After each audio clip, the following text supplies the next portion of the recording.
Olá pessoal, aqui quem está falando são os alunos do quinto semestre, Juliette Ramos, junto com Luan Santos. Para essa roda de conversa, estou com Josué Leite, professor, e hoje atua como diretor do Departamento Pedagógico do Sistema Municipal da Educação de Jequié. Boa noite, Luan. Boa noite. De antemão, já queria perguntar para o professor Josué se apresentar e falar um pouco sobre quanto tempo ele tem na área da educação e um pouco da sua trajetória também. Boa noite, meus queridos amigos Luan e Juliette. Boa noite aos estudantes de pedagogia. Para mim é sempre uma honra poder falar com vocês, né? Eu me formei professor, né, no curso de pedagogia da UESB.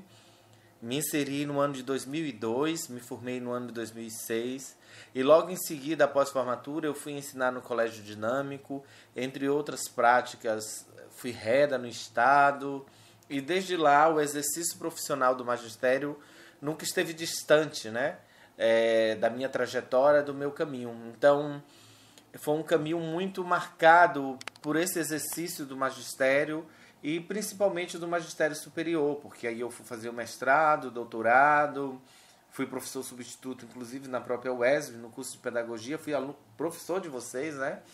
E muitos professores de vocês eu fui aluno, e também fui professor substituto na UFBA, entre algumas orientações também que eu vim fazendo na PAFO, pós-graduação. Sim, em algum momento da sua trajetória você se sentiu desvalorizado? E se sim, o que pode ser pensado para mudar a desvalorização do profissional da educação? Então, Juliette e Luan, falar do profissional professor, a gente já fala de uma desvalorização histórica, né? O professor, ele não tem esse status quo na sociedade, né? Ele não é visto como profissional. Muitas vezes o exercício profissional do professor é caracterizado, qualificado como missão, como vocação, né? De uma forma romantizada. Mas o fazer docente, a prática docente, ela é, na verdade, uma prática profissional do professor. A profissionalização do professor. Então, se a gente pega a história da educação e a história do exercício e das práticas docentes ao longo da história, a gente vai ver que é uma história marcada pela desvalorização. É sempre um desafio ser professor, né? Principalmente nos dias atuais, né? Diante de políticas que, embora a gente consiga um grande avanço com a LDB e com a Constituição de 1988, que garantiu através, né, da própria lei que o professor, a valorização, se você ver lá na lei, você vai ver que a lei implica na valorização, mas a gente percebe que desde o Fundeb, o Fundef, antigo Fundef, Fundeb e agora o novo Fundeb, a gente tem essa questão, né, dos 70%, 30%, 70% para a formação de professores, para a motivação, mas isso ainda é um desafio muito grande, principalmente quando a gente vê o cenário do que a pandemia, né, nos causou, né? Professores usando seus próprios equipamentos, usando seus próprios sinais de internet, tendo que comprar outros aparelhos que não tinham, professores tendo que usar o espaço da sua casa, que muitas vezes não era espaço adequado para a utilização do processo de ensino e dos processos didáticos. Houve, então, nesse cenário, por exemplo, um acúmulo de trabalho para o professor, porque ele sai da presencialidade, ele entra no contexto da cybercultura, ele entra numa inserção de outro modo de fazer, que muitas vezes não perpassaram pela formação desse professor.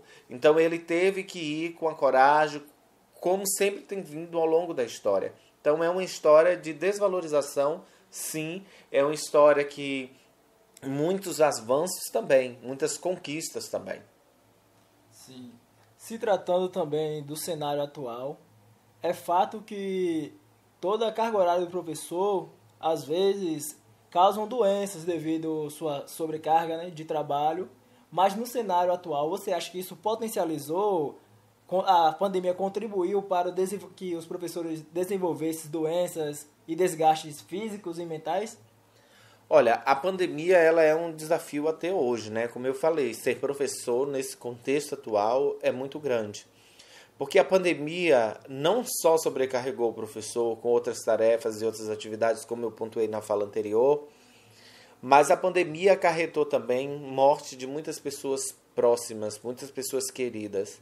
E com o isolamento social do qual nós não estávamos preparados e nem acostumados, né? A gente gosta de rua. Então, a pandemia, além das mortes, né, desse estado de luto, a pandemia, além dos condicionamentos, do isolamento, também proporcionou e desencadeou muita gente que também já estava adoentada, né? Então, a gente percebe que os resultados desse processo da pandemia são processos que, sim, acarretaram bastante problemas aos profissionais de educação e, inclusive, aos professores, que já têm sofrido pela violência nas escolas, o tráfico dentro das escolas, têm sofrido com as desigualdades sociais, as vulnerabilidades sociais, que são variantes que estão no cotidiano do professor e que muitas vezes o professor não consegue dar aula porque seu aluno passa fome, ele não consegue elaborar ou promover o direito à aprendizagem porque seus alunos são violentados dentro de casa, de abuso sexual, pelo tráfico. Então, assim, e para além disso, a gente teve agora o isolamento, a gente teve uma mudança da cultura organizacional, do trabalho do professor, que sobrecarregou horas extras, o uso do seu próprio equipamento e acirrou mais para aqueles que já vinham com problemas psicológicos, né? Problemas inclusive oriundados do processo de frustração do mesmo, do fazer, de poucos resultados, né? De pouco investimento, de pouca condição de trabalho. Sim, entendo. Foi, então, uma dificuldade, né? E em relação ao ensino híbrido, eu sei que nessa pandemia esse ensino remoto veio com basicamente um socorro para a educação, mas de antemão, de agora em diante, vai ser necessário também o uso das tecnologias. Será necessário uma reformulação no currículo do profissional da educação nessa questão tecnológica? Luan, essa é uma discussão que desde os anos 2000 a escola pública ela vem passando, os cursos vêm passando. O uso das tecnologias dentro da educação, elas são essenciais. Eu acho que a pandemia, apesar da gente falar dos aspectos negativos, ela tem um aspecto muito positivo, que ela nos inseriu no cyberespaço, ela nos inseriu na cybercultura. Então, eu acredito que os próximos anos, os dias vindouros, eles não serão mais como éramos antes. Eu acho que não tem como pensar o dia a dia do fazer pedagógico, do fazer do professor, sem pensar a inserção dos usos das tecnologias diversas, entre elas tecnologias digitais. É imprescindível isso, né? Você falou do ensino remoto, que também é esse ensino no contexto do isolamento. Eu acho que a gente aprendeu isso, e quando você traz o conceito de ensino híbrido, né, que é o uso e a prática do aluno como autor da sua aprendizagem, ele como o foco da aprendizagem, eu acho que isso se tornou uma estratégia muito importante para o fazer docente para os anos vindouros. E é imprescindível que nós, professores, tenhamos domínio sobre o uso dessas tecnologias e estejamos abertos para elas. Sim, então devemos abraçar de fato as tecnologias para trazer esse meio social, porém à distância, para a formação do indivíduo enquanto ser humano, né? Pois o ser humano é um ser social. Eu acredito que assim, eu não gosto muito dessa ideia do abraçar, mas eu acho do uso racional, porque é o uso inteligente desses recursos, né? Porque abraçar é como se fosse tomar como um todo, mas até a tecnologia ela precisa ser usada de forma inteligente, né? A próprio uso da tecnologia também foi causa de exclusão de muita gente, né? A gente pôde alcançar durante essa pandemia muita gente, mas também a gente só confirmou um processo de exclusão muito maior de gente alunos que não têm acesso, que não têm equipamento, que as condições inclusive de moradia são precárias, que não tem um espaço apropriado para isso.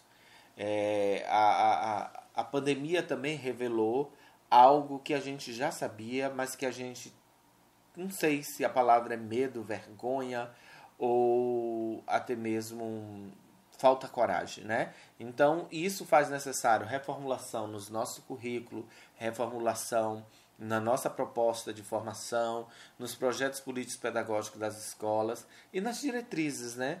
Que já vem indicando desde muito tempo esse direcionamento. Sim, esse enfrentamento todo deve ser pensado políticas públicas, isso é fato, né? Sim, as políticas públicas elas são fundamentais para que a valorização do professor, para que as mudanças da cultura organizacional das escolas, dos sistemas de educação se transformem, mude, porque não podemos fazer educação sem dinheiro, sem recurso e sem políticas, sem o exercício e o fomento político. Sim, suas respostas contemplaram. Eu e a Juliette agradecemos sua entrevista e encerramos aqui. Eu que agradeço e deixo um abraço para todos vocês e dias melhores para todos nós.